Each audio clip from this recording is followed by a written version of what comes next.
Ya, estamos con mecanismos disipativos, ¿verdad? ¿Estamos viendo las diapositivas? Sí, doctora. Doctora, antes de que empiece, una compañera no va a poder entrar a la llamada hoy. Micaela Cornejo está haciendo cola para vacunar a su abuelito. Ay, Dios mío, este tema terrible. Ya. Ya, doctora. Lo bueno es que están avanzando con la vacunación, ¿no? ¿Quién me dijiste? Micaela Cornejo. Micaela Cornejo. Sí, Cornejo Perea. Sí, doctora. Ya. Ya, está bien. ¿En qué nos hemos quedado?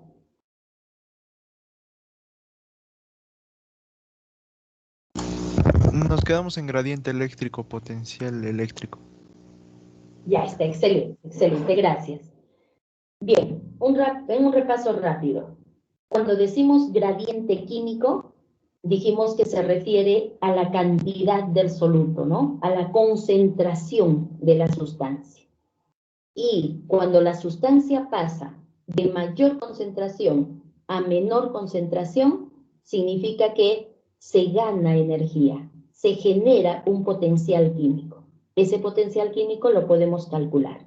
El potencial químico se calcula para cada uno de los compartimientos y dependiendo de la concentración es la magnitud del potencial químico. En este caso hablamos de gradiente eléctrico. Gradiente eléctrico se refiere a que vamos a tener dos cargas separadas, en este caso en las células por la membrana celular. El exterior es positivo y el interior es negativo. Así es en nuestras células. Y entonces hay un gradiente eléctrico. Cuando la sustancia se transporta a favor de la gradiente eléctrica, también se genera un potencial. Le decimos es un potencial eléctrico. Cuando se dice que la sustancia se transporta a favor de la gradiente eléctrica, cuando pasa de positivo a negativo. ¿No? Cuando pasa de positivo a negativo o de negativo a positivo, estamos diciendo que se está transportando a favor de la gradiente eléctrica, a favor de la gradiente eléctrica, y eso genera un potencial. Hasta aquí, el sodio es muy importante, ¿no? El sodio es muy, muy importante. ¿Por qué es importante? Porque el sodio lo tenemos en abundancia en el exterior de la célula. Porque el sodio tiene carga eléctrica positiva. Entonces, el sodio puede pasar al interior de la célula a favor de dos gradientes. Va a ingresar a la célula a favor de gradiente química, de mayor en el exterior a menor en el interior. Y también va a pasar a favor de gradiente eléctrico, porque el sodio es positivo y el interior de la célula es negativo. El sodio es un ion muy importante en nuestra función celular, muy importante. Migra a favor de dos gradientes y genera dos potenciales. Por eso es que el sodio puede cotransportar sustancias desde el exterior de la célula hasta el interior. Una vez más les digo, es una maravilla poder leer estos temas, ¿no? Entender cómo es posible, quién hizo así, ¿no? Que pase el sodio, por qué el sodio está más afuera, por qué hay menos dentro, cómo es que cotransporta, qué pasa con el cloro, qué pasa con las proteínas aniónicas. Miren a qué nivel estamos hablando, ¿no? A nivel molecular. A ese nivel, ¿cómo es que puede pasar a través de la membrana celular? ¿Qué está sucediendo? Es una maravilla realmente. Entonces, aquí dijimos, se generan potenciales, ¿no? En este caso, estamos hablando del eléctrico. Aquí va a haber un potencial 1, un potencial 2. Siempre los potenciales van a actuar de ese compartimiento hacia el otro compartimiento, siempre. Y entonces podemos hacer cálculos de valores. Como van en sentidos contrarios, es que restamos, ¿no? Es que restamos Y vamos a tener las fórmulas. Muy bien. Ahí está la derivación. Al final se tendría que llegar a esto, ¿no? Pero eso sería un equilibrio. Miren, si llegamos a esto, sería un equilibrio. Y también les dije que para la función de nuestras células no tenemos que alcanzar equilibrios. Pero sí, el sodio está pasando del extracelular al intracelular. Y entonces yo les pregunto, a ver, respóndanme ustedes, ¿el sodio se tiene que quedar aquí en el intracelular? No, tiene que salir. Tiene que salir. No, Tiene que salir. Para Qué después maravillosa la función, ¿no? Qué maravillosa. Tiene que salir el sodio. Pero ahora, ¿cómo sale? Va a salir en contra de la gradiente de concentración, porque ahora tiene que ir de menos a más. Va a salir en contra de la gradiente eléctrica. Y para que salga en contra, aquí en la membrana nos han puesto una bomba. La bomba de sodio, potasio, ATPasa. Ya no se le dice canal de sodio. El canal hace que el sodio entre. La bomba hace que salga en contra de. Pero para que lo saque en contra de, esa bomba gasta energía.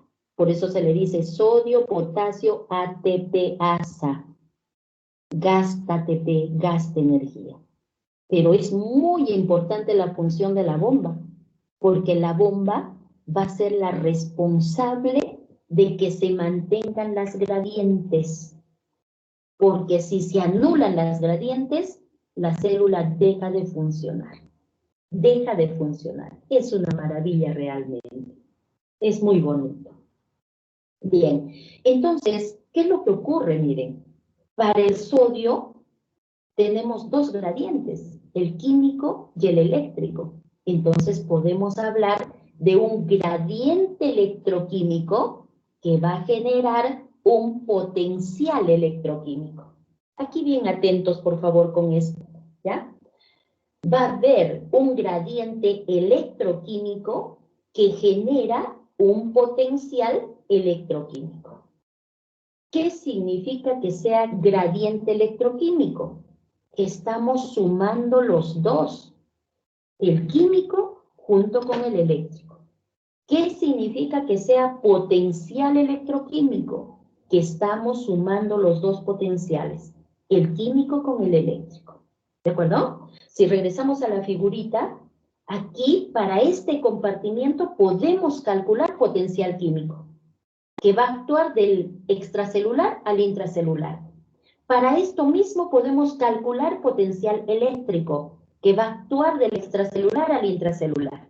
Ahora los voy a sumar a los dos. Voy a decir potencial químico más potencial eléctrico. Y va a actuar del extracelular al intracelular.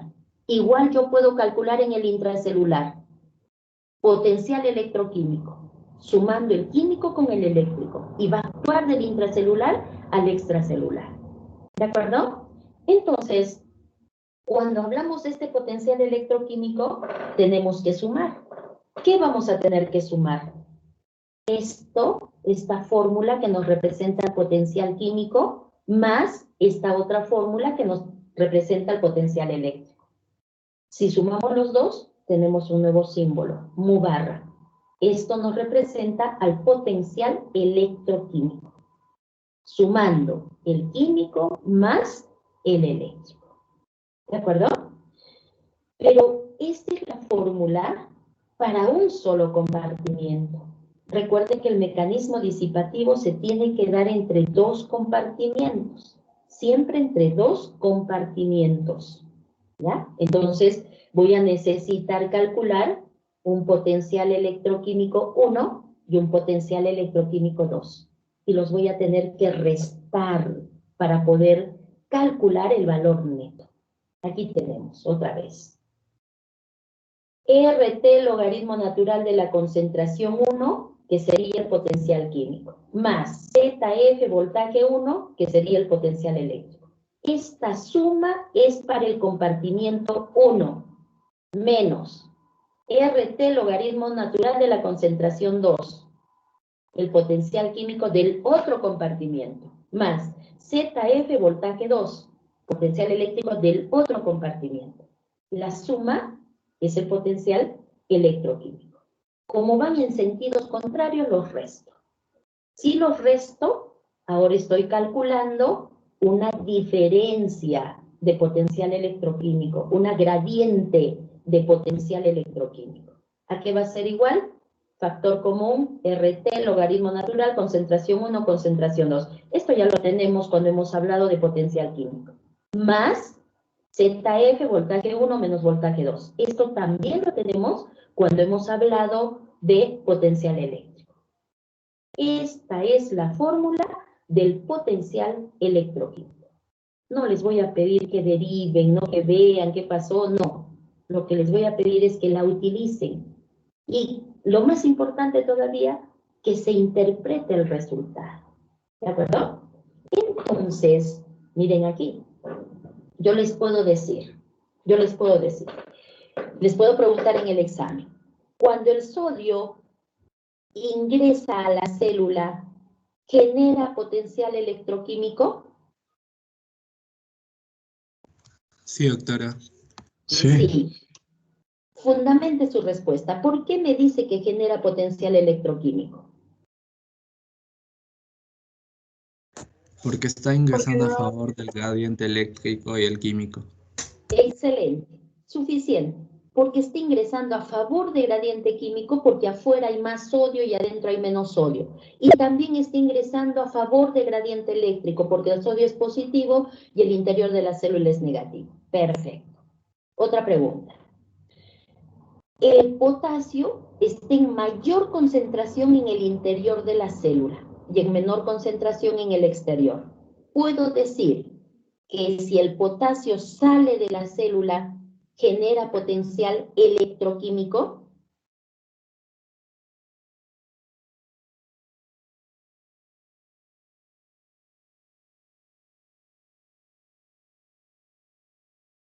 ¿Están ahí?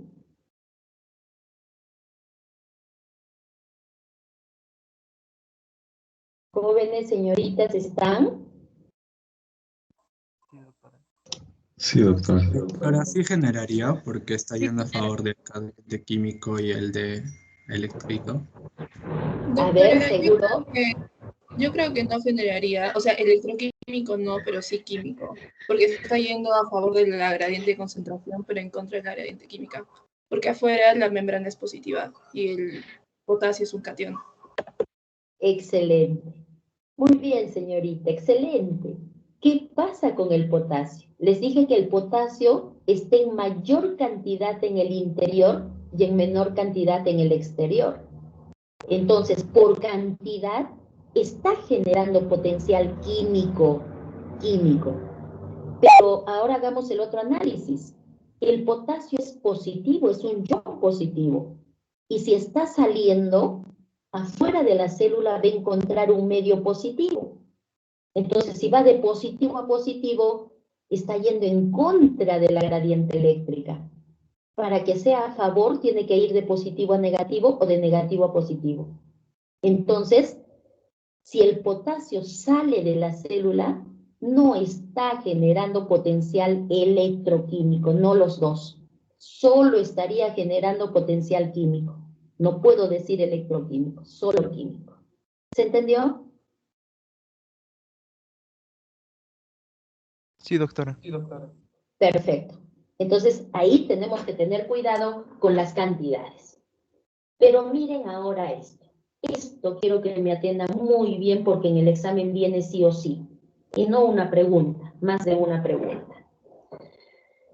Hablamos del equilibrio electroquímico. Ahora vamos a hablar del equilibrio. Y cuando nosotros decimos equilibrio, quiere decir que hay igualdad.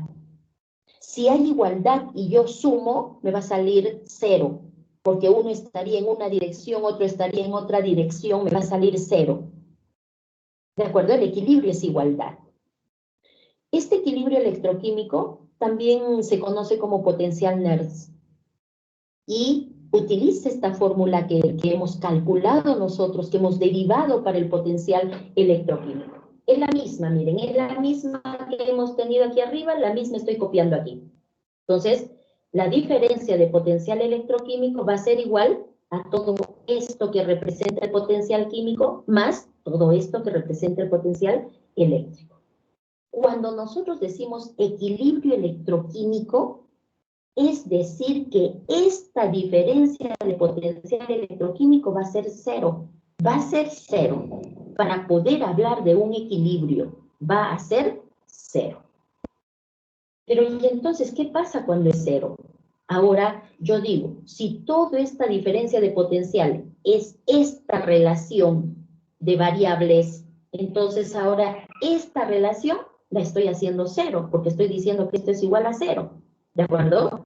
Si esto estoy haciendo igual a cero, es que estoy hablando de un equilibrio electroquímico. Para poder entender mejor, esta igualdad a cero la vamos a separar. ¿Qué vamos a separar? Vamos a separar la parte eléctrica, cuando hablamos de voltaje en la parte eléctrica, de la parte química. Cuando hablamos de concentración en la parte química. Entonces, al poner igual a cero, yo voy a poder hacer la operación aquí para separar el voltaje de la concentración. Entonces, si separo el voltaje, me va a quedar voltaje 1 menos voltaje 2. En realidad nos va a quedar todo esto, ¿no? ZF, paréntesis, voltaje 1 menos voltaje 2 va a ser igual. Esto que está sumando pasa al otro lado de la ecuación, restando. RT, sin este ZF, RT, logaritmo natural de la concentración 1 sobre la concentración 2. Pero yo quiero separar solo la parte eléctrica. Y entonces este ZF que estaba multiplicando aquí va a pasar al otro lado de la ecuación dividiendo. Y entonces toda la ecuación nos va a quedar voltaje 1 menos voltaje 2 va a ser igual a menos RT. R es la constante universal de los gases, T, temperatura absoluta, dividido Z, número de oxidación, F, constante de Faraday, multiplicado por el logaritmo natural de la concentración en un compartimiento, dividido la concentración en otro compartimiento. Esta es la fórmula del equilibrio electroquímico. ¿De dónde la hemos obtenido? De hacer la ecuación de la diferencia de potencial electroquímico igual a cero. Separamos la parte eléctrica de la parte química y nos queda la fórmula de equilibrio electroquímico. Pero ahora, ¿qué significa esto? Esto es lo que nos interesa. ¿Qué significa?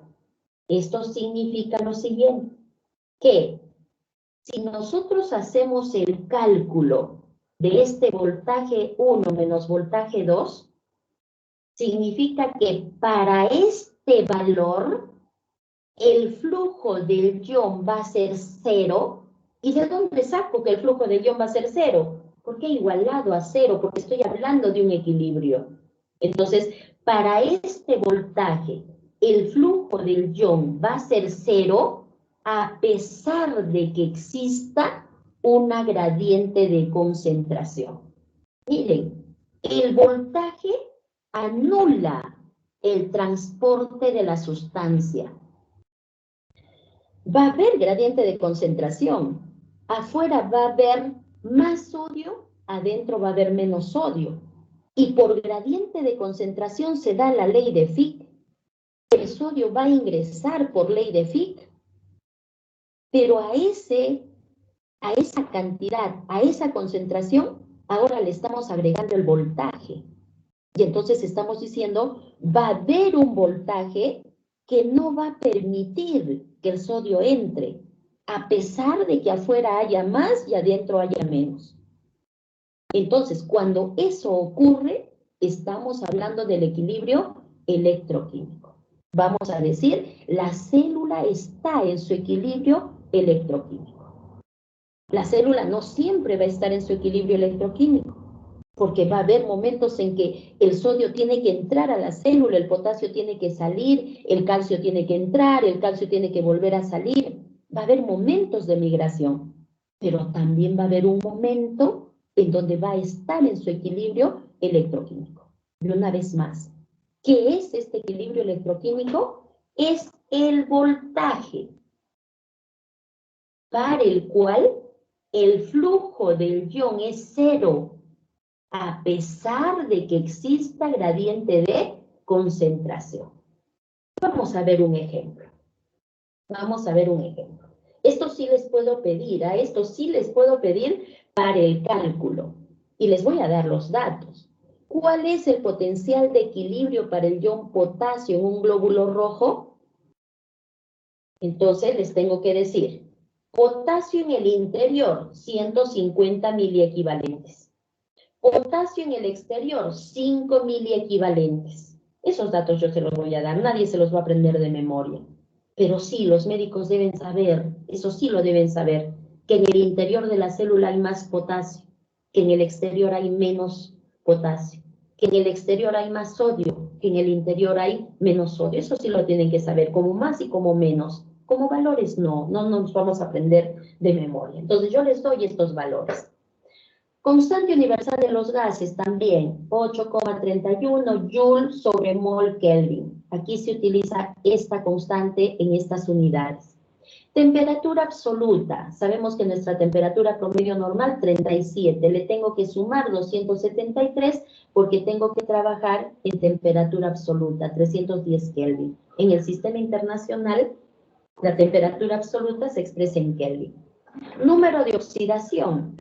Sé que es el potasio, y eso sí lo tienen que saber. El potasio tiene número de oxidación más 1, con signo, más 1, porque el potasio tiene un solo electrón en el último nivel, y para él es más fácil perderlo el electrón. Si lo pierde el electrón, le queda carga eléctrica positiva. Constante de Faraday, 96.500 Coulomb sobre mol. La unidad de carga en el sistema internacional es Coulomb.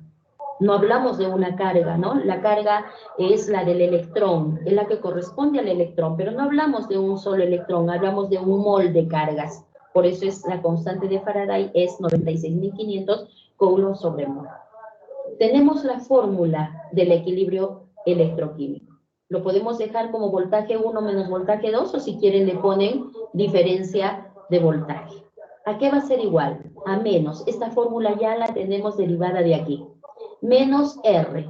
Aquí tendremos que poner 8,31 Joule sobre mol Kelvin, numerador, por 310 Kelvin. Todo eso en el numerador. En el denominador, más 1 por 96.500 Coulomb sobre mol. Logaritmo natural.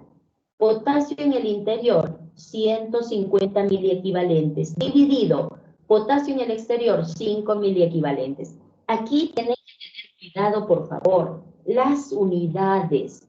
De repente en el examen los quiero fastidiar, un valor lo pongo en miliequivalentes y otro en equivalentes. Tienen que tener las mismas unidades, practiquen eso. Los médicos, para poder decidir, para poder diagnosticar, tienen que tener las mismas características de comparación. Todo el tiempo van a comparar, pero tienen que comparar cosas iguales. Entonces aquí, fijarse que estén las mismas unidades. Entonces miren, si yo tengo aquí en el numerador miliequivalentes y en el denominador también miliequivalentes, se simplifica y se desaparecen estas unidades. Solo nos quedaríamos aquí Joule, mol, Kelvin. Kelvin, para la temperatura Kelvin. Se simplifica Kelvin con Kelvin y nos va a quedar Joule sobre mol. Y aquí en el denominador nos va a quedar Coulomb sobre mol. ¿Qué simplificamos? Mol con mol. Y entonces, ¿qué nos va a quedar? Joule dividido Coulomb. Joule sobre Coulomb es voltio. Voltio. Realmente, si calculamos esto, el resultado nos va a dar en voltios. Por favor, ya desarróllenlo. Esa ya es parte que conocen ustedes. Ese cálculo ya lo deben conocer. Les estoy explicando.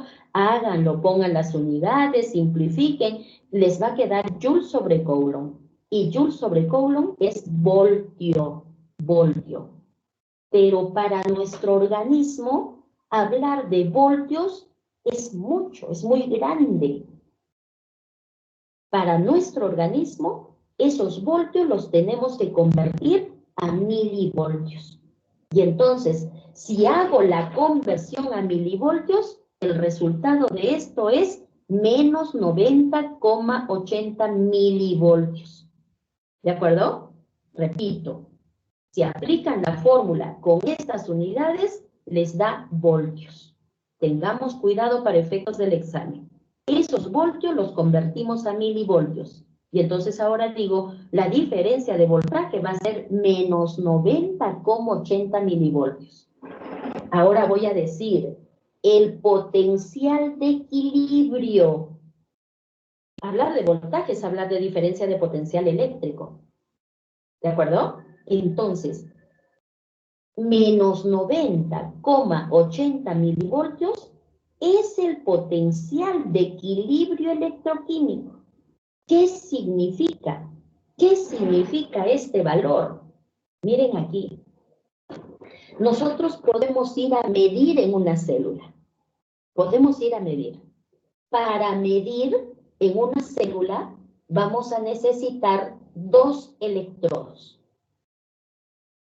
¿El electrodo qué hace? El electrodo es un dispositivo que va a leer iones en un medio líquido. Va a leer cargas eléctricas en un medio líquido. Necesitamos 2 electrodos, porque yo quiero leer la diferencia, este delta V. Quiero leer voltaje 1 menos voltaje 2. Entonces, un voltaje está en el exterior de la célula, otro voltaje está en el interior de la célula. Por eso yo necesito 2, para que uno compare la lectura con el otro y me dé la diferencia de los 2. A este electrodo que se coloca en el exterior de la célula se le dice electrodo de referencia. Al que se coloca en el exterior de la célula se le dice electrodo de referencia. Y al que se coloca en el interior de la célula se le dice explorador, electrodo explorador. Electrodo de referencia el exterior y el que ve en el interior, electrodo explorador. Ambos electrodos están conectados a un aparato de medida. Este aparato, este instrumento de medida, se llama voltímetro. ¿Ya? Voltímetro. Entonces, uno lee lo que hay afuera, el otro lee lo que hay adentro, comparan ambas lecturas y nos da, el voltímetro nos da el valor. No olvidemos que siempre el interior de la célula va a ser negativo, el exterior va a ser positivo, cuando no hay migración, ¿de acuerdo? Cuando no hay transporte de sustancias. Entonces nosotros hemos calculado este potencial de equilibrio, menos 90,80.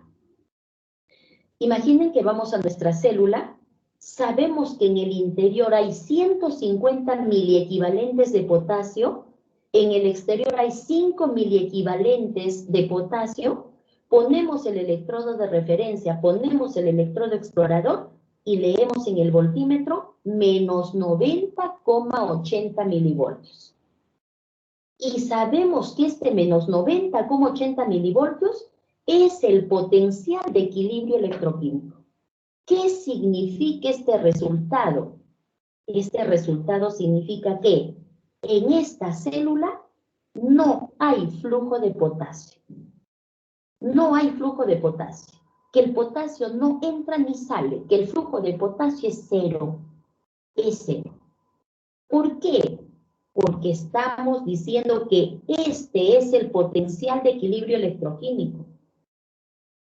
Y el concepto nos dice, es el valor de potencial para el cual el flujo del ion es cero a pesar de que exista gradiente de concentración. Si nosotros miramos rápido esto, vamos a decir 155. Ah, el potasio está saliendo. El potasio sale. La ley física se va a dar. La ley física se va a dar. Entonces, si aquí hay más y aquí hay menos, va a salir el potasio. Pero no sale. ¿Por qué no sale? Porque no solamente puedo hablar de cantidades, también tengo que hablar de voltaje. Entonces va a haber un voltaje que bloquea el flujo del potasio, a pesar de que exista gradiente de concentración. Nunca me cansaré de decir que es una maravilla cómo funciona nuestro organismo. No es una maravilla y no lo conocemos todo. No lo conocemos todo todavía. ¿No? Imagínense lo que está pasando con coronavirus. ¿No? Están diciendo, ha habido una mutación. Y esa mutación justo ha sido, o se ha producido, una de las mutaciones, ¿no? Se ha producido en el reconocimiento de la proteína del virus con el receptor de la célula. Ahí ha sido la mutación. Y esa mutación es peligrosa, ¿no? Esa mutación es peligrosa. ¿Por qué? Porque puede que la vacuna no permita que se reconozca, ¿no? Que los anticuerpos que hemos generado nosotros no va a reconocer ese cambio en el virus. Igual el virus va a entrar a nuestra célula y va a provocar el daño. Pero miren lo que está sucediendo a esa escala. Eso es lo que quiero decirles. No es una maravilla cómo funciona nuestro organismo. Todo lo que hay. Y ahora no hay una variante, hay más variantes y hay más cosas. No todo está investigado, no todo lo conocemos. No lo conocemos todo. Pero bueno, ese es el equilibrio electroquímico. Pero ahora yo, ¿qué les puedo preguntar? Miren, en el examen yo les puedo decir, calculen esto. Van a calcular y van a obtener el resultado. Y les digo, ¿qué significa este resultado? Entonces ustedes me dirán, este es el valor del equilibrio electroquímico. Significa que a esta diferencia de potencial, el flujo del potasio es cero, a pesar de que existe esta gradiente de concentración. Eso me van a decir. Pero yo también les voy a decir ahora, ¿qué pasa? Ya hemos calculado este valor, ya sabemos que menos 90,80 es el potencial de equilibrio, milivoltios, ¿ah? Pero ahora yo les digo, ¿qué pasa si ahora yo voy a la célula y no leo menos 90,80 y leo más 30 milivoltios? ¿Qué pasa? A ver, ¿alguien me puede decir? ¿Qué pasa si ahora yo voy a leer y leo más 30? ¿Qué significa eso?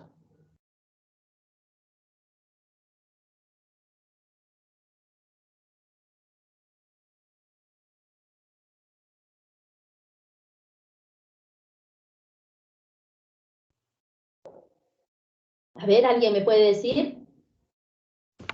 ¿Que sí va a haber flujo de potasio? ¿Qué hay flujo, doctora? Que sí va a haber flujo. Perfecto, hasta ahí está perfecto. Sí va a haber flujo de potasio. Pero ¿saben qué es lo más importante? Que ahora me digan, ¿el potasio sale, está saliendo o está entrando? Para leer 30.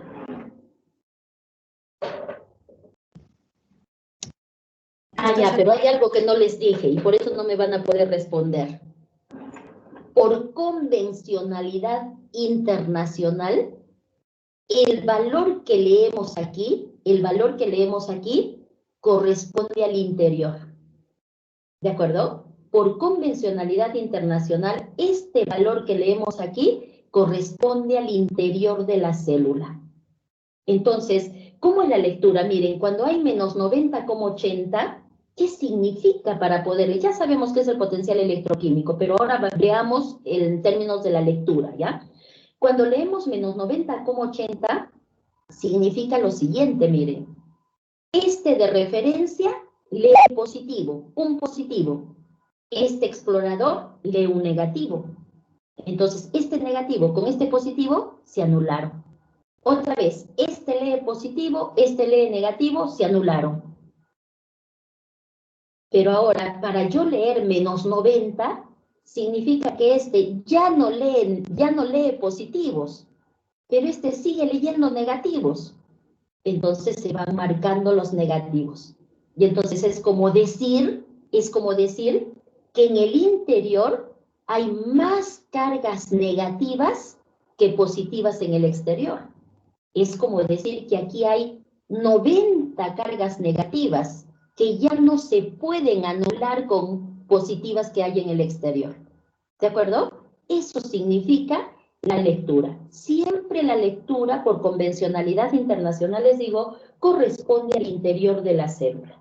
Entonces decimos Con este valor decimos el interior es más negativo que el exterior. Es como decir que aquí tenemos 90 cargas negativas que ya no se pueden anular con positivas en el exterior. ¿De acuerdo? Ahora sí me van a poder explicar. ¿Qué significa si ya yo no leo menos 90 y estoy leyendo más 30? Perfecto, me han dicho, va a haber flujo de potasio. Excelente. Pero ahora díganme, ¿el potasio está entrando o está saliendo?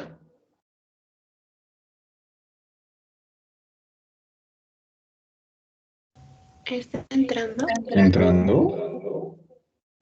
¿Por qué entrando? A ver, lo dicen con duda, no un poquito, pero a ver, más confianza para lo que están diciendo. ¿Por qué dirían entrando?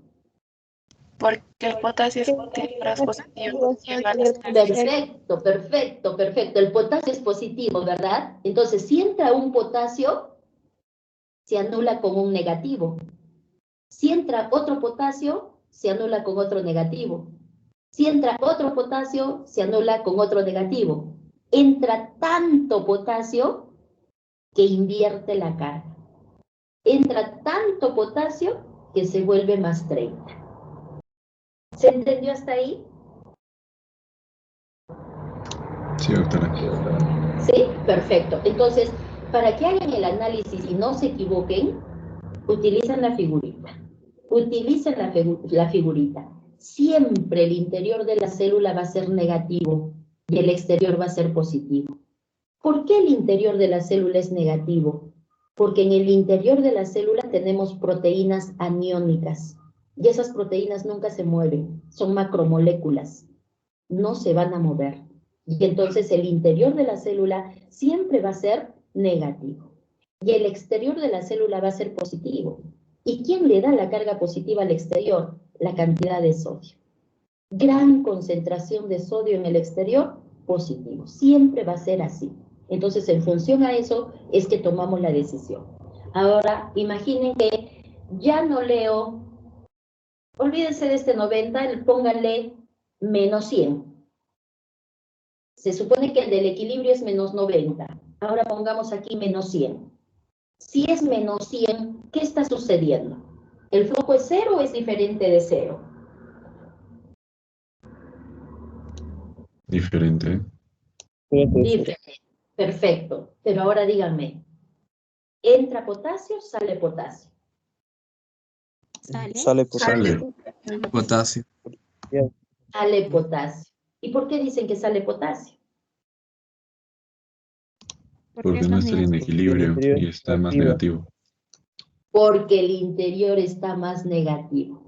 Se supone que en el equilibrio era menos 90, ¿verdad? Y ahora les digo, es menos 100. Quiere decir que está saliendo el potasio. Repásenlo, por favor. Les puedo preguntar para el potasio, para el sodio, para el cloro, para cualquiera. Funciona de la misma forma. Siempre el exterior es positivo, el interior es negativo. Tenemos que ver qué carga tiene el ion.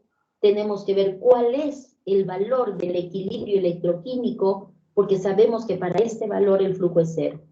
Y entonces, dependiendo de cómo sea el valor que estamos leyendo aquí, vamos a poder decir si el sodio, el potasio, el cloro, el calcio, etcétera, está saliendo o está entrando a la célula.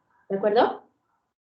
Aquí tenemos algunos valores referenciales, porque a veces estos rangos varían un poquito con los diferentes autores, ¿no? Revisamos un libro y hay unos valores, revisamos otro libro y estos valores varían un poquito. Entonces, no quiero que se aprendan de memoria, pero sí saber, sí, todo médico debe saber que en el exterior de la célula hay más sodio, en el interior hay menos sodio, que en el exterior hay menos potasio, en el interior hay más potasio, que en el exterior hay más cloro, en el interior hay menos cloro, que en el exterior hay más calcio, en el interior hay menos calcio, que en el exterior hay menos magnesio, en el interior hay más magnesio.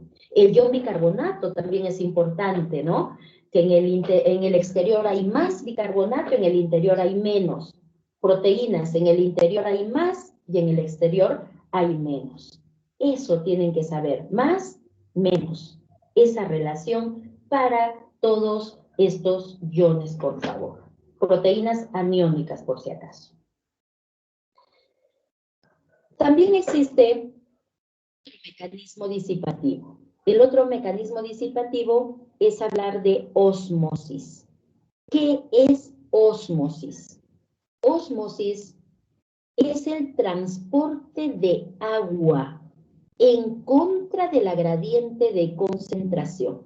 Es el transporte de agua en contra de la gradiente de concentración. ¿Siempre con qué objetivo? Con el objetivo de poder alcanzar un equilibrio. ¿Ya? Con el objetivo de poder alcanzar un equilibrio.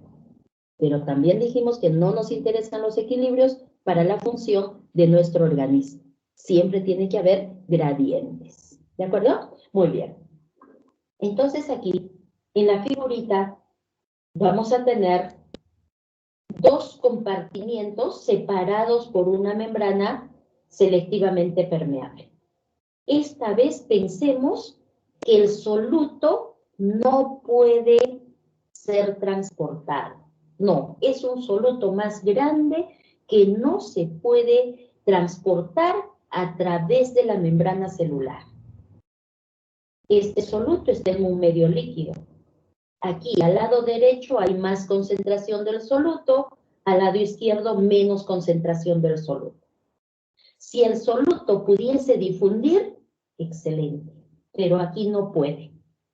Pero entonces, ¿quién va a buscar el equilibrio? El equilibrio lo va a buscar el agua, porque el agua sí va a poder pasar a través de la membrana. Y entonces, ¿el agua de dónde a dónde va a ir? Ahora el agua va a ir de menor concentración a mayor concentración. Porque aquí, ¿cómo entendemos el equilibrio? El equilibrio lo vamos a entender de la siguiente forma. Si nosotros quitamos agua, si quitamos agua a este compartimiento, lo vamos a concentrar. Y si a este otro le aumentamos agua, lo vamos a diluir. Entonces puede que lo concentremos tanto, lo diluyamos tanto, que finalmente se alcanza el equilibrio.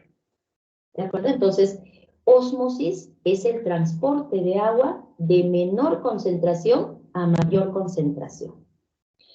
Cuando se habla de esta ósmosis, se genera un nuevo gradiente. A este gradiente se le dice gradiente osmótico. ¿Por qué?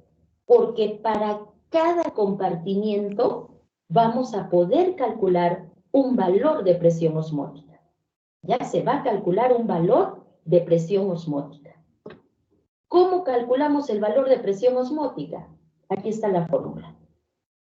Esto no es que tenemos que reemplazar con 3.14, no. Presión osmótica utiliza el símbolo de pi como símbolo, no como valor. ¿Ya? Entonces, presión osmótica va a ser igual a la concentración molar multiplicado por la constante universal de los gases y multiplicado por la temperatura absoluta. Concentración molar. Entonces, regresemos aquí. En este compartimiento tenemos componentes. En este compartimiento más de 6. Entonces yo puedo decir, en este compartimiento hay menos concentración molar, en este hay más concentración molar. Para este compartimiento de la izquierda, yo puedo calcular la presión osmótica. Y entonces yo voy a decir aquí, presión osmótica 1 es igual concentración molar por R por T. Y aquí me va a salir menor valor porque hay menos concentración. Para el siguiente, puedo decir presión osmótica 2, concentración molar por R por T. Aquí me va a salir mayor valor porque hay más soluto. Hay más soluto. Entonces, siempre que haya diferencia de algo entre dos compartimientos, decimos que se ha generado una gradiente. Aquí se ha generado la gradiente osmótica. La gradiente osmótica. En el compartimiento de la izquierda, menos presión osmótica. En el compartimiento de la derecha, más presión osmótica. Y ahora yo les pregunto, el agua, ¿cómo se está transportando? ¿A favor de la gradiente osmótica o en contra de la gradiente osmótica?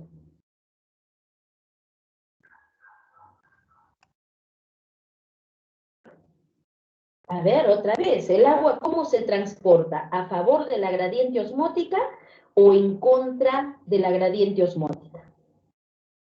¿En contra? En contra, en contra. ¿Qué quiere decir eso?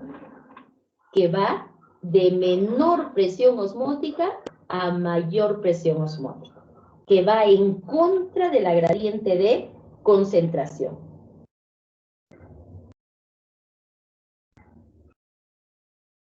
¿Sí? ¿Estamos de acuerdo? Sí, doctora. Sí, doctora. Perfecto. Eso hay que tener presente, por favor. ¿Ya? Siempre el agua se va a transportar en contra de la gradiente osmótica. Muy bien. Pero, ¿qué cosa es presión osmótica? ¿Qué es presión osmótica? Presión osmótica es el valor de presión que se opone a la ósmosis. Miren ustedes, se opone a la ósmosis. ¿Qué quiere decir que se opone a la ósmosis? Que cuando se alcance el valor de presión osmótica, ni una gota más de agua ingresa a ese compartimiento. Entonces, observemos aquí en la figurita, por favor. Al comienzo tendríamos esto, ¿verdad? Tendríamos esto. Hemos preparado esta solución, comenzamos en el tiempo cero. Pero como hay gradiente, el agua va a comenzar a pasar de izquierda a derecha.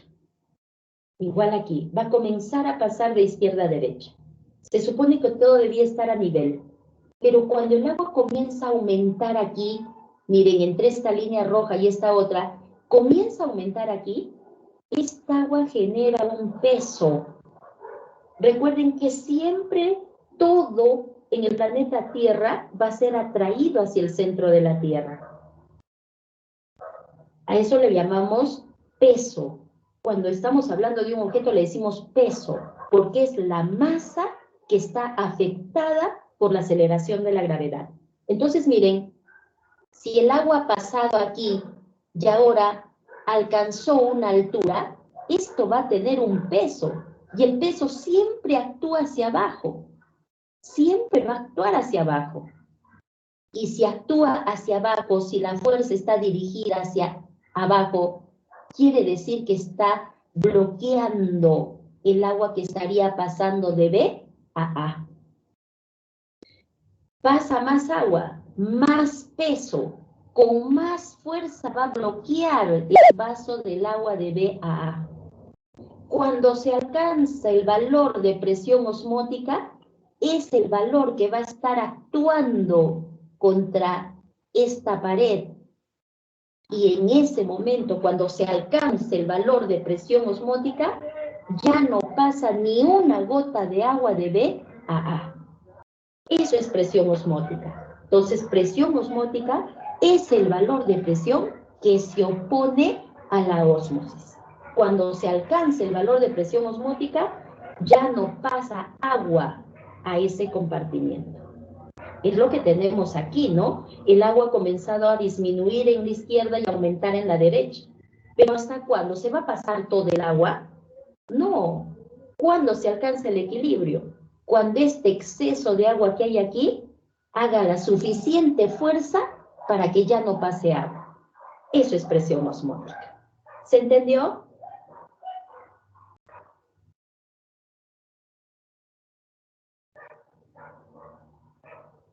Sí, doctora.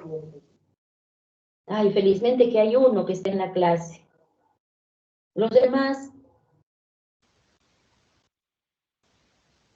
no se han ido, ¿no? Están ahí. Sí estamos, doctora. Ah, sí, seguimos, Sí, doctora. Le hemos doctora. entendido. Ya estamos. Ya, entonces les da flojerita contestar. Ya, está bien. Muy bien. Eso es presión osmótica. Entonces, la fórmula es muy sencilla. Pregunto, ¿el agua pura tiene presión osmótica?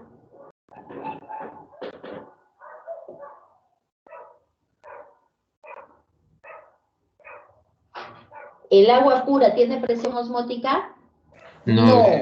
No tiene. No. Perfecto, perfecto. No, porque no tiene soluto. No tiene soluto. ¿Cuándo se genera la presión osmótica? Cuando le comenzamos a agregar soluto. Cuando comienzan a preparar ustedes una solución 0.1 molar, 0.3 molar, 2 molar, etc. Cuando le agregamos soluto es que se genera la presión osmótica. ¿De acuerdo? Muy bien. Esta presión osmótica genera las denominadas propiedades coligativas. Las denominadas propiedades coligativas. La palabra coligativo significa junto. Propiedades que van a cambiar juntas. Es un conjunto de propiedades. Entonces miren aquí. Estas son propiedades coligativas. La presión osmótica con el punto de congelación, con el punto de ebullición, con la presión de vapor de agua. Son propiedades coligativas. Cambia una y cambian todas a la vez. Y es más, cambian de manera proporcional. Entonces comparemos. Vamos a tener agua pura y vamos a tener agua con soluto. Una solución. Si yo hablo de presión osmótica, el agua pura no tiene presión osmótica porque no tiene soluto. 0. Si al agua le agregamos soluto, entonces ya se genera un valor de presión osmótica. Y esta presión osmótica va a ser mayor a 0. Va a depender, según la fórmula, va a depender de la concentración molar. Si hemos agregado soluto, ya se ha generado una presión osmótica, entonces hay otra propiedad que va a cambiar, que es el punto de congelación. El agua pura a nivel del mar congela a 0 grados Celsius. Pero ¿qué pasa si ahora al agua pura le agregan soluto? Ya no va a congelar a 0.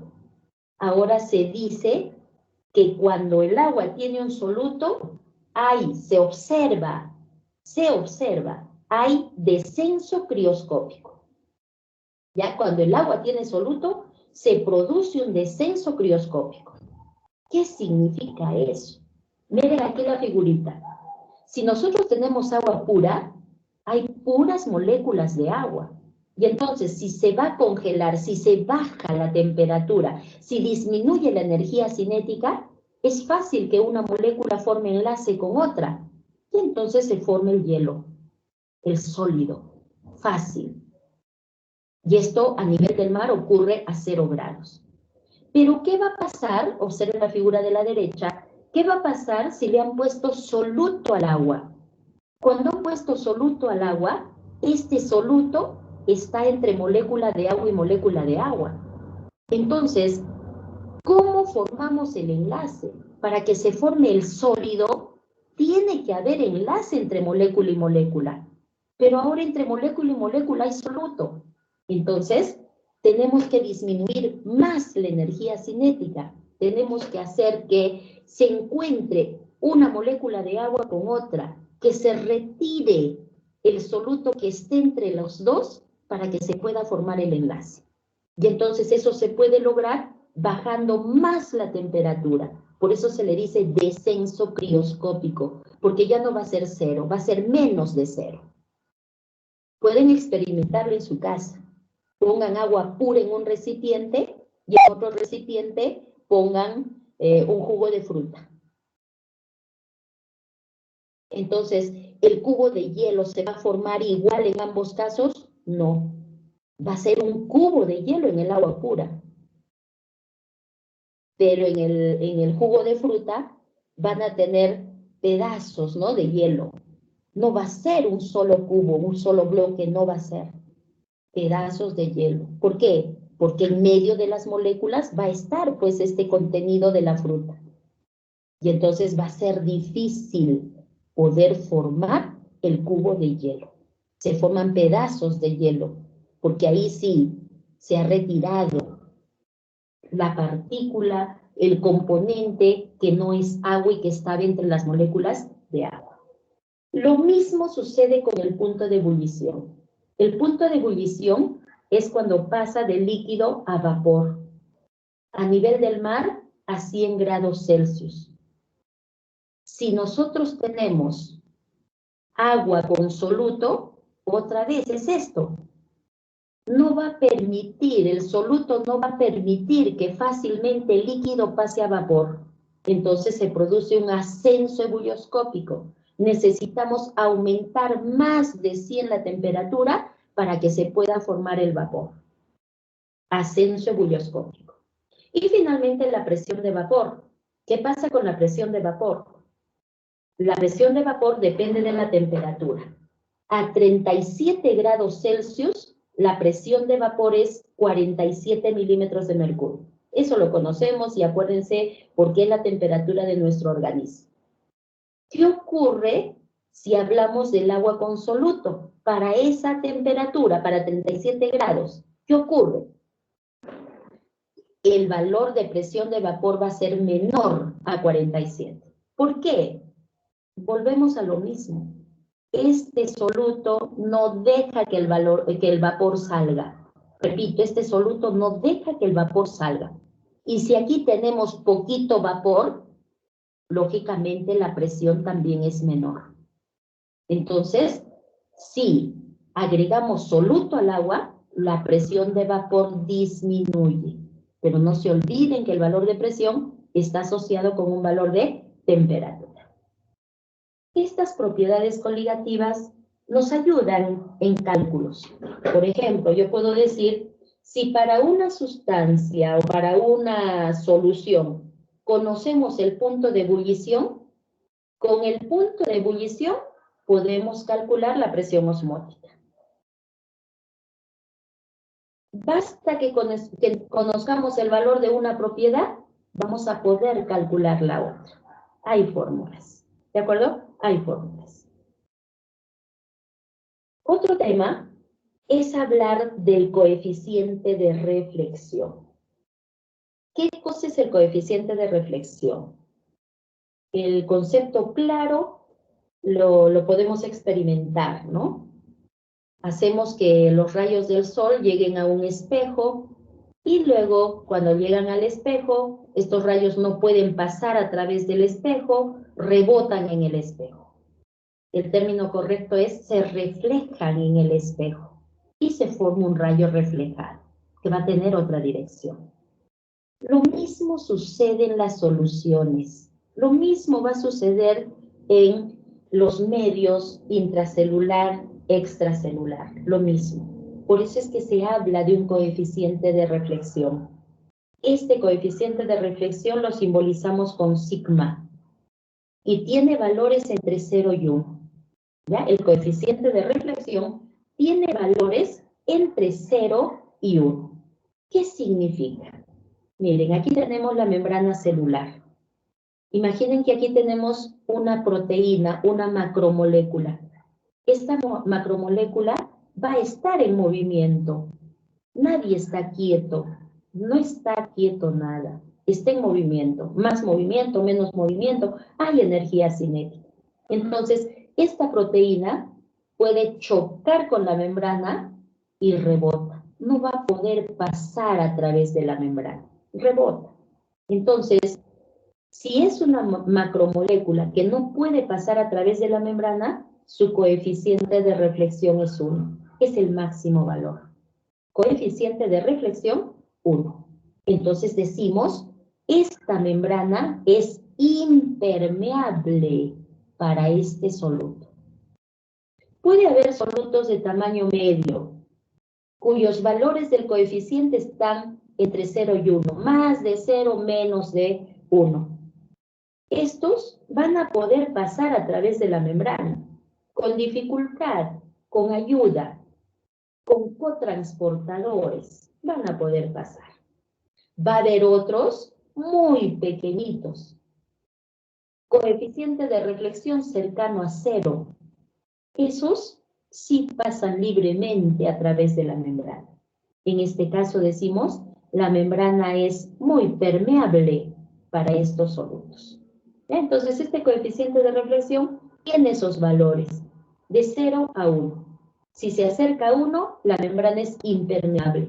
Si se acerca a 0, la membrana es más permeable para ese soluto. Aquí, por ejemplo, oxígeno, nitrógeno, benceno, CO2, agua, glicerol, urea, pasan libremente a través de la membrana. Los coeficientes de reflexión de esas sustancias están cercanos a 0. Cercanos a 0. Pasan libremente a través de la membrana. No necesitan canal, no necesitan transportador, no, pasan libremente. Si hablamos de sacarosa, de glucosa, ellos no van a poder pasar. Pero la glucosa, por ejemplo, sí pasa. ¿Con ayuda de quién? Del sodio. Se aprovecha el potencial electroquímico del sodio y va a poder ingresar. Entonces, su valor de coeficiente de reflexión ya no es 0, pero tampoco es 1. Con ayuda va a poder pasar. Existen otros, iones, potasio, sodio, magnesio, etcétera, que también van a poder pasar. Pero ¿cómo pasan? Van a pasar a través de un canal. Van a pasar a través de un canal. Existe el canal de sodio, el canal de potasio. Van a poder pasar a través de una bomba. La bomba utiliza energía. Entonces sus coeficientes de reflexión van a ser mayores, ¿no? Van a ser mayores. Aquí podemos ver algunos coeficientes, ¿no? Para la urea. Miren, la urea. 0,2. Acuérdense de esto. El cloruro de sodio, 0,97. Bien difícil. Necesita canales. Es dependiente, es canal voltaje dependiente todavía, ¿no? Entonces, cada sustancia va a tener su propio coeficiente de reflexión. Este coeficiente de reflexión lo podemos calcular. ¿Cómo lo podemos calcular? A partir de las presiones osmóticas. Dividiendo presión osmótica real entre presión osmótica teórica. El valor de presión osmótica real con el valor teórico. ¿Pero qué es esto de real teórico? ¿Qué es esto de real teórico? Miren, nosotros podríamos preparar una solución en el laboratorio. Ya digo, yo voy a preparar una solución 1 molar. Y para esa solución voy a poder conocer su presión osmótica. Hasta ahí le digo es el valor teórico, es el valor de presión osmótica teórica. Pero ¿qué pasa si ahora a esa solución yo le pongo una célula? Y cuando pongo la célula, hay sustancias que se transportan. Y cuando vuelvo a medir presión osmótica, encuentro que la presión osmótica ya no es la que calculé. Ahora tiene menos valor. Cuando hemos puesto la célula en esa solución y se ha modificado la presión osmótica, a esa presión le digo presión osmótica real. ¿De acuerdo? Entonces, la teórica es la que hemos calculado con fórmula y hemos preparado en el laboratorio. La real es cuando ha funcionado, cuando hemos puesto una célula y vemos cómo se modifica, si se modifica o no se modifica el valor. Ese es el real. ¿De acuerdo? Muy bien. Pero entonces, cuando calculamos esta presión osmótica, debemos considerar que esta presión osmótica se tiene que corregir. Porque si hay un valor teórico y hay un valor real y pueden ser diferentes, esta presión la tenemos que corregir. ¿Y cómo la corregimos? La fórmula era MRT. Nada más. ¿Cómo la corregimos? Agregándole sigma. ¿Y qué cosa es sigma? El coeficiente de reflexión. ¿Ya? Entonces, a esta fórmula que nosotros habíamos puesto aquí, le vamos a agregar sigma. Y sigma es el coeficiente de reflexión. ¿Y por qué le estamos agregando sigma? Porque por este sigma es que se va a modificar la presión osmótica. ¿Pero por qué se va a modificar la presión osmótica por sigma? Porque dependiendo del valor de sigma, las sustancias pueden pasar de un compartimiento a otro. Y si la sustancia pasa de un compartimiento a otro, significa que se modifica la presión osmótica. Porque la presión osmótica depende de la concentración de la sustancia.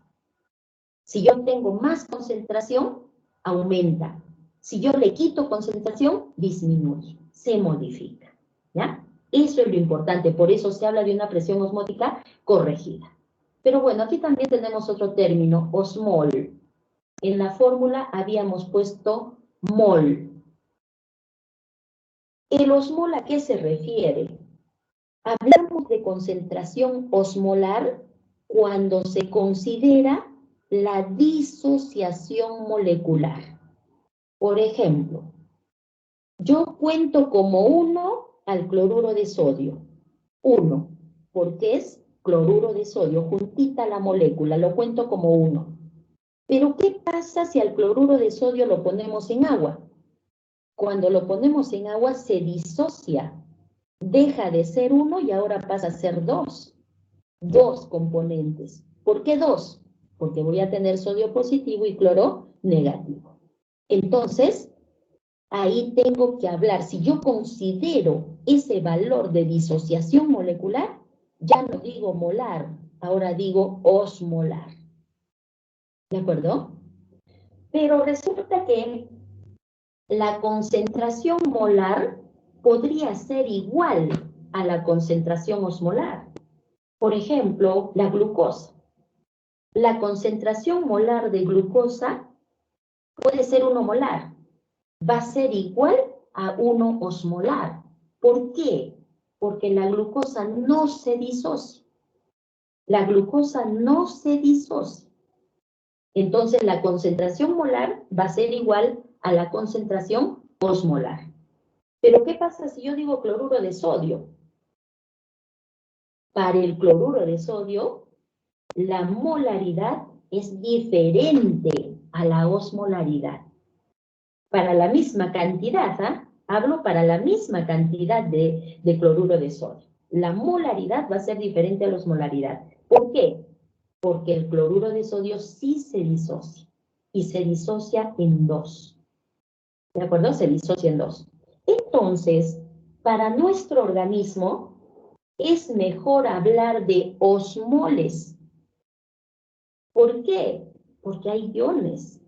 Porque en nuestro líquido extracelular y intracelular tenemos ion sodio, ion potasio, calcio, ion cloro, ion bicarbonato, proteína aniónica. Entonces es mejor hablar de osmoles. ¿De acuerdo? Pero ya saben, ¿no? Osmol significa que esta concentración está considerando la disociación molecular. Y bueno, ya saben que agregamos el coeficiente de reflexión para poder hablar de una presión osmótica corregida. Esto lo conocen, ¿no? Pero lo vamos a repetir.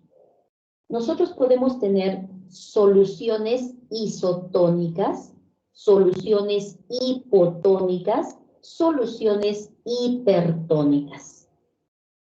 ¿Cuándo se dice que una solución es isotónica? Por ejemplo, yo puedo preparar en el laboratorio una solución 0,9%. El interior de la célula tiene también 0,9%. Si esta célula está en esta solución, decimos, la célula está en un medio isotónico. ¿Por qué es un medio isotónico? Porque la concentración en el interior de la célula es igual a la concentración en el exterior. Cuando una célula está en un medio isotónico, el agua que entra es igual al agua que sale. Y entonces el volumen de la célula no cambia. Está en un medio isotónico. Se supone que en nuestro organismo tenemos medio isotónico. Los glóbulos rojos están en un medio isotónico. Los glóbulos blancos están en un medio isotónico. Porque si no fuese isotónico, el volumen de la célula cambiaría. ¿De acuerdo? Cambiaría. Y eso no puede ocurrir, porque se perdería la función. Pero también podríamos tener soluciones hipotónicas. ¿Cuándo una solución es hipotónica? Cuando su concentración es menor a la del interior de la célula. En este caso, si hay gradiente, y por gradiente, miren, por gradiente, el agua va a ingresar a la célula. El agua que entra es mayor que el agua que sale. Esto es peligroso porque puede entrar tanta agua que provoca la lisis de la célula. Se rompe, explota la célula, la lisis de la célula. Entonces, cuando una célula está en un medio hipotónico, el riesgo es que se puede producir lisis celular, porque entra más agua que la que sale.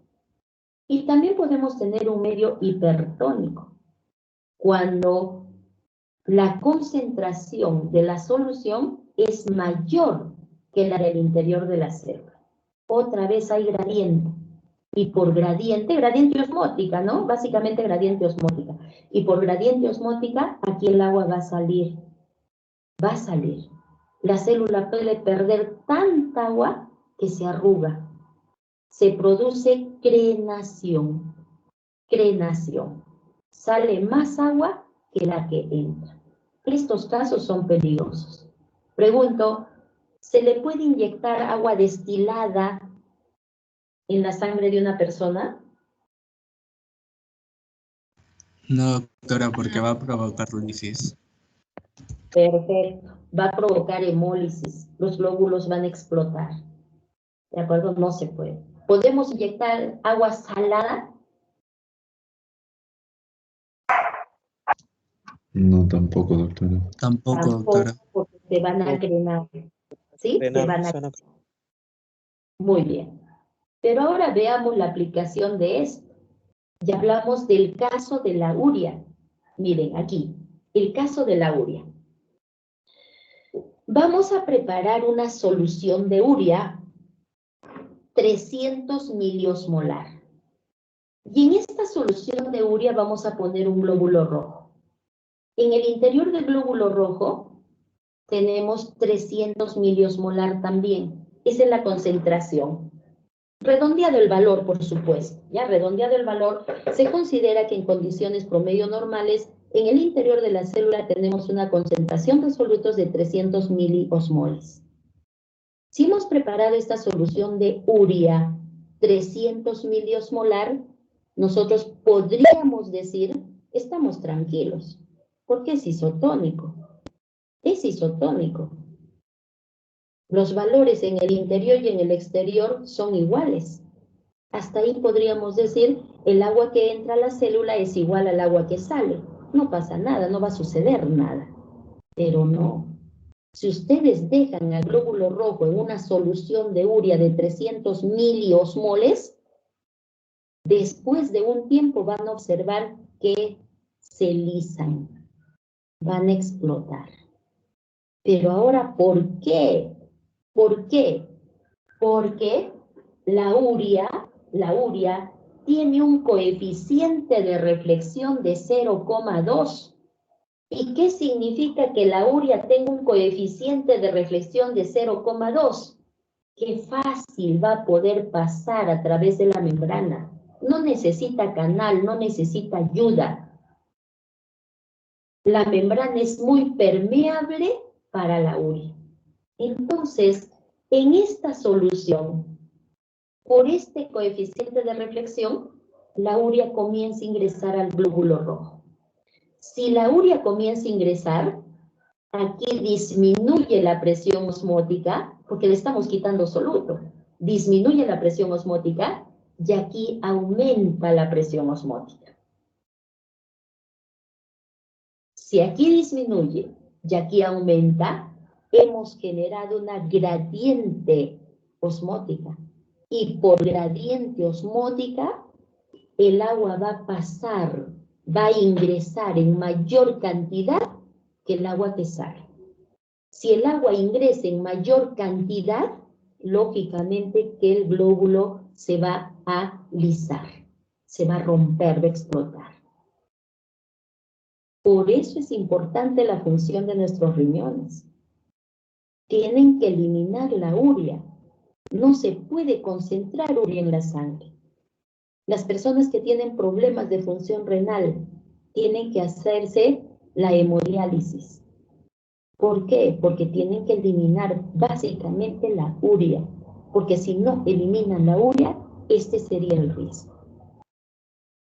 Entonces, ahora ya sabemos. ¿Por qué si nosotros ponemos un glóbulo rojo en una solución isotónica, por qué se van a romper? ¿Por qué se van a alisar? Por el coeficiente de reflexión de la urea. ¿Qué significa coeficiente de reflexión de la urea? Que al ser un valor bajo, la urea va a poder ingresar al interior del glóbulo rojo. Genera gradiente de presión osmótica y por gradiente de presión osmótica aumenta el flujo de agua hacia el interior del glóbulo rojo. Y eso es lo que provoca la lisis. Aquí tenemos los mismos datos, miren, urea 300. En el caso de la urea, hablar de molar es igual a osmolar, porque la urea tampoco se disocia. La urea no se disocia, se queda así.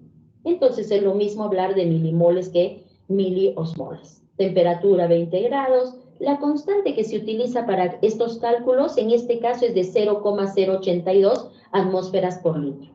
Cuando hacíamos el cálculo para el equilibrio electroquímico, ahí utilizamos 8,31 Joule sobre mol Kelvin. Aquí es 0,082. Y el coeficiente de reflexión de la urea, 0,2. Con esto vamos a calcular la presión osmótica. Pero vamos a calcular una presión osmótica sin, miren, sin el coeficiente de reflexión. Sin el coeficiente de reflexión nos sale 7,21. ¿De acuerdo? 7,21. Ese es el valor de presión osmótica. Pero si consideramos el coeficiente de reflexión de la urea 0,20, con coeficiente de reflexión es 1,44. ¿De acuerdo? Esto es sí y esto es con. Es como decir, ¿no? Es como decir, si yo calculo para este sistema, la presión osmótica es tal valor. Pero como ahora la urea ha entrado a la célula, ahora ha disminuido de 7,21 a 1,44. Esa diferencia entre el sin coeficiente y con coeficiente, esto es lo que puede provocar o lo que va a provocar realmente en los glóbulos rojos, ¿no? La lisis de los glóbulos rojos. Aquí podemos calcular para el cloruro de sodio, ¿no? Compartimiento 1, compartimiento 2 para el cloruro de sodio. Tenemos ahí los datos, los osmoles, los moles, etcétera, y utilizamos el cálculo podemos calcular la presión osmótica para el compartimiento 1, la presión osmótica para el compartimiento 2. Compartimiento 1, 6,64, compartimiento 2, 3,36. La diferencia, 3,28 atmósferas, ¿no? Entre un compartimiento y otro compartimiento. Esa sería la diferencia de presión osmótica. En el examen yo les podría poner, ¿no? Si en un sistema hay presión osmótica 1, presión osmótica 2, y les pongo los valores, les puedo decir, ¿hay ósmosis o no hay ósmosis? Ustedes me dirán sí, ¿no? De hecho que sí. Mientras no sean iguales los valores, va a haber transporte. Pero si los valores fuesen iguales, ahí sí, ¿no? Lo que entra y lo que sale es igual. Ahí ya no podríamos decir que va a haber un flujo neto de agua, por ejemplo. Bien, y para terminar, vamos a hablar de la filtración capilar. Miren, esto es interesante entender por qué se podría hinchar, se podría formar un edema. ¿Por qué? ¿Qué es lo que está ocurriendo? Ya les dije que la ley física se va a dar cumpliendo lo que existe, la ley de Fick, las leyes que hemos estudiado hasta ahora. Entonces, miren lo que ocurre en el capilar. Al capilar va a llegar la sangre, ya digamos así, va a llegar la sangre. Y la sangre que llega al capilar llega con una determinada presión. Esa presión viene desde el corazón. Recuerden que el ventrículo izquierdo es el primero que hace la sístole y envía la sangre con una presión de 120 milímetros de mercurio. Pero a medida que va pasando por los vasos, esa presión va disminuyendo, porque hay caída de presión, porque hay resistencia hemodinámica. Entonces, cuando la sangre llega aquí, al inicio del capilar, por ejemplo, llega con 40 milímetros de mercurio. Sigue pasando por el capilar y cuando sale del capilar, sale con 15 milímetros. Sigue habiendo caída de presión. Recuerden que en arteriolas y capilares es donde se da la mayor caída de presión. Entonces, entra con 40 y sale con 15. La sangre está pasando aquí, la sangre está pasando por el capilar. Pero por fuera del capilar tenemos el intersticio. Y por fuera del capilar va a haber una presión oncótica. Va a haber una presión oncótica. Una presión oncótica que está dada por la presencia de las proteínas. Por eso se le dice oncótica. De 25 milímetros de mercurio. ¿De acuerdo? De 25 milímetros de mercurio. Entonces, ¿qué ocurre aquí? Aquí se va a dar una filtración. Va a haber una filtración. ¿Qué significa filtración? Que va a pasar agua con algunos componentes desde el interior del capilar hacia el exterior. En este caso. Y entonces, si comenzamos aquí al inicio del capilar, yo digo, el filtrado se va a producir del interior hacia el intersticio. Porque aquí en el interior tenemos una presión de 40 y aquí en el exterior de 25. Entonces, del interior hay más presión. Es como que empuja a que el líquido pueda salir. Y en el capilar sí va a poder salir. Porque el capilar es el responsable del intercambio de sustancias. Entonces, al inicio, miren, sale más. Pero si seguimos avanzando, comienza a disminuir. ¿Por qué? Porque esto que ha salido del capilar, ahora va a comenzar a aumentar esta presión de 25. Va aumentando, y de repente por aquí se equilibran las presiones. Lo del interior es igual a lo del exterior. Entonces ya no sale. Seguimos avanzando, aquí comienza a disminuir más.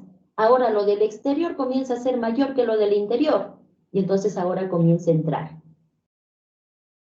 ¿De acuerdo? Ahora comienza a entrar. Entonces yo les digo, es como decir, aquí hay secreción y aquí hay reabsorción. Entonces ahora yo les digo, ¿y qué pasaría si aquí cambian las presiones? Imagínense que aquí no baja a 15 y se queda como 40. ¿Qué va a suceder?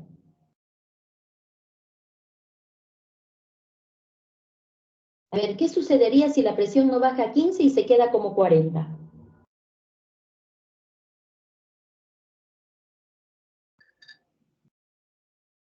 No va a poder difundirse, por ejemplo, los desechos metabólicos hacia el plasma de nuevo.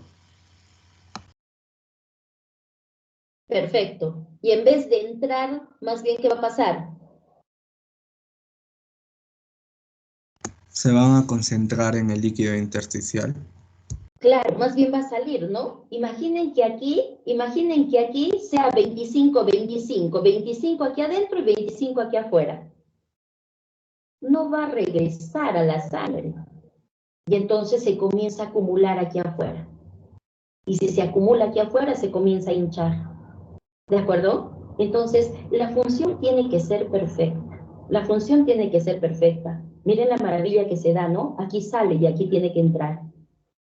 ¿No? Hay transporte de sustancias. De repente aquí dejamos las sustancias nutritivas, aquí estamos recogiendo las sustancias de desecho. Es toda una función. Lo mismo sucede en los riñones. En los riñones saben ustedes que tenemos el glomérulo y que el glomérulo está rodeado por la cápsula de Bowman. Entonces, igual, la sangre que va a haber aquí en el glomérulo tiene un determinado valor de presión, aproximadamente 47 milímetros de mercurio. Dentro del glomérulo, dentro de los vasos aquí, la sangre tiene eso. Y entonces nosotros podríamos pensar, con esa fuerza es que se va a producir la filtración aquí. Se forma un filtrado, todavía no es orina, en la cápsula de Bowman no es orina, se filtra agua con componentes. Pero se filtra efectivamente con 47, no, porque aquí en la cápsula de Bowman va a haber una presión osmótica generada por los propios componentes que están ahí en el filtrado de 25 milímetros de mercurio.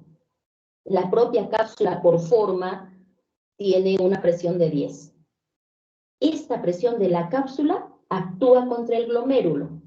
La presión de la sangre del glomérulo actúa contra la cápsula. Pero entonces tengo que restar las dos, ¿verdad? 25 más 10, 35. 47 menos 35, 12. Entonces, efectivamente, ¿con qué presión se está formando ese filtrado? Está pasando el agua con estos componentes a la cápsula de Bowman, con 12 milímetros de mercurio. Ahí todavía no le decimos orina, ahí le decimos filtrado, porque de ahí va a pasar por el túbulo contorneado, por el asa de Henle, ¿no? Por el túbulo contorneado proximal, asa de Henle, distal. Y en diferentes segmentos todavía se da absorción, reabsorción, secreción. Cuando llegamos al túbulo colector es que recién tenemos orina.